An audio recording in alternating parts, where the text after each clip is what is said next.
ये सिर्फ एक कहानी नहीं, एक युग की शुरुआत है। जब कोई जन्म लेता है तो उसका नाम रखा जाता है, लेकिन जब कोई युग जन्म लेता है तो उसे डॉक्टर भीमराव अंबेडकर कहा जाता है। ये कहानी एक ऐसे शख्स की है जो मिट्टी से उठा और भारत के संविधान में अपने विचारों की सिहाई छोड़ गया। एक ऐसा इंसान जिसे बचपन में पानी तक पीने नहीं दिया गया, पर एक दिन उसने पूरे देश को बराबरी से जीने का अधिकार दे दिया। आइए सुनते हैं डॉक्टर बाबा साहेब अम्बेडकर जी की पूरी जिंदगी। 14 अप्रैल 1891 जब क्रांति ने जन्म लिया, मध्य प्रदेश के मऊ गांव में एक बच्चा जन्म लेता है। एक गरीब दलित महार जाति में जन्मा बच्चा। उनके पिताजी का नाम था रामजी मलोजी सकपाल, जो कि ब्रिटिश फौज में एक सूबेदार थे। माँ का नाम था भीमाबाई, एक सीधी साधी लेकिन तेज आत्मा वाली महिला। उन्होंने अपने बेटे का नाम रखा भीमराव। बचपन में ही उनके माँ की मौत हो गई थी। 5 साल का बच्चा आंसू पोंछते हुए स्कूल गया, लेकिन वहाँ कोई उसे पास बिठाता नहीं था। टाट पट्टी नहीं मिलती, वो ज़मीन पर बैठता। प्यास लगती तो ऊपर से पानी फेंका जाता, लेकिन भीम के अंदर एक आग थी और उस आग ने उसे फूंक फूंक कर इतिहास रचने वाला बना दिया। बाबा साहेब ने कहा था, शिक्षा वो शस्त्र है जिससे समाज की जंजीरें तोड़ी जा सकती हैं। वो दिन में स्कूल जाते, रात में स्ट्रीट लाइट के नीचे पढ़ते। उनके पिता ने उन्हें बॉम्बे ले गया, जहां उन्होंने एल्फिस्टन कॉलेज से बीए किया, लेकिन दिल में कुछ बड़ा था। देश को बदलना है, खुद को नहीं। 1913 में एक ऐसा मोड़ आया जब बड़ौदा महाराजा से स्कॉलरशिप मिली और बाबा साहेब पहुँचे अमेरिका अपनी आगे की पढ़ाई करने के लिए। वहाँ उन्होंने एमए फिर पीएचडी किया। एक दलित बच्चा जिसने कभी ब्लैक बोर्ड छूने नहीं दिया गया था, अब अमेरिका की सबसे बड़ी यूनिवर्सिटी में प्रोफेसर के सामने सिद्धांत पेश कर रहा था। इसके बाद वो इंग्लैंड गए, वहाँ से डीएससी फिर बीए लॉ। वे गरीब ज़रूर थे, रात में टाइपिंग का काम करते थे, लेकिन हार नहीं मानी।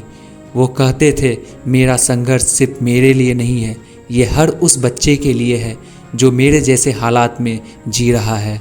1923 में वो भारत लौटे। अब वो सिर्फ एक छात्र नहीं थे, एक आंदोलन बन चुके थे।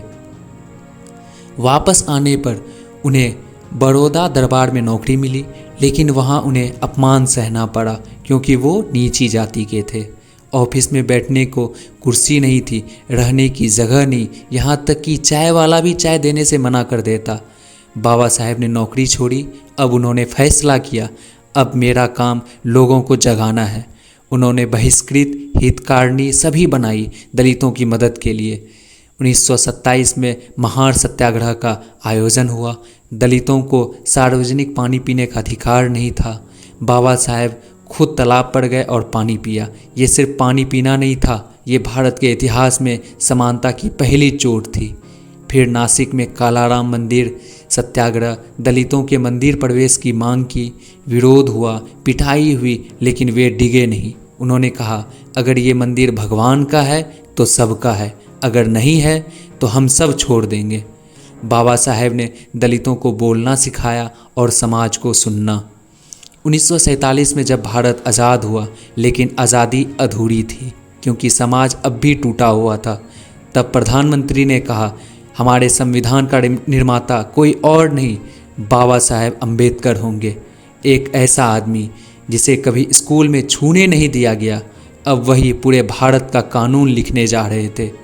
उन्होंने 2 साल 11 महीने 18 दिन में दुनिया का सबसे विस्तृत संविधान लिखा, जिससे हर नागरिक को मिला बराबरी का अधिकार, शिक्षा, वोट, आरक्षण, ताकि सदियों का अन्याय थोड़ा तो सुधरे। उन्होंने कहा था, हमारा संविधान सिर्फ कानून नहीं, ये इंसानियत का दस्तावेज है। बाबा साहेब अम्बेडकर उस दौर के सबसे बड़े विचारक बन चुके थे। उन्होंने कई सालों तक हिंदू समाज में सुधार की कोशिश की, लेकिन जब हर दरवाज़ा बंद पाया, तब उन्होंने 14 अक्टूबर 1956 को लाखों अनुयायियों के साथ बौद्ध धर्म अपनाया। उन्होंने कहा, मैं किसी ऐसे धर्म में नहीं रह सकता जो मुझे इंसान न माने। ये सिर्फ धर्म परिवर्तन नहीं था, ये आत्मा की मुक्ति थी। बौद्ध धर्म अपनाकर उन्होंने ज्ञान, करुणा और समानता का रास्ता चुना। वो अब भी थके नहीं थे, वो अब भी लिखते थे, भाषण देते थे, क्योंकि उनका मिशन पूरा नहीं हुआ था। और वो दिन 6 दिसंबर 1956 जब राष्ट्र रो पड़ा। दिल्ली 6 दिसंबर 1956। बाबा साहेब का शरीर अब थक चुका था, लेकिन आत्मा नहीं। उसी दिन उन्होंने आखिरी सांस ली। भारत ने अपना मसीहा खो दिया, पर उनके विचार, उनकी किताब, उनकी चेतना आज भी जिंदा है। उनके अंतिम दर्शन के लिए लाखों लोग उमड़े। हर धर्म, हर जाति, हर वर्ग का इंसान, सब एक साथ एक आवाज़ में बोले, जय भीम। वे गए नहीं हैं, वो अब भी जिंदा है। हर उस आवाज़ में जो समानता की बात करती है। हर वो बच्चा जो स्कूल जाता है, वो बाबा साहेब की वजह से जाता है। हर वो दलित, पिछड़ा, महिला जो सम्मान से जीती है, उसमें बाबा साहेब की सोच है।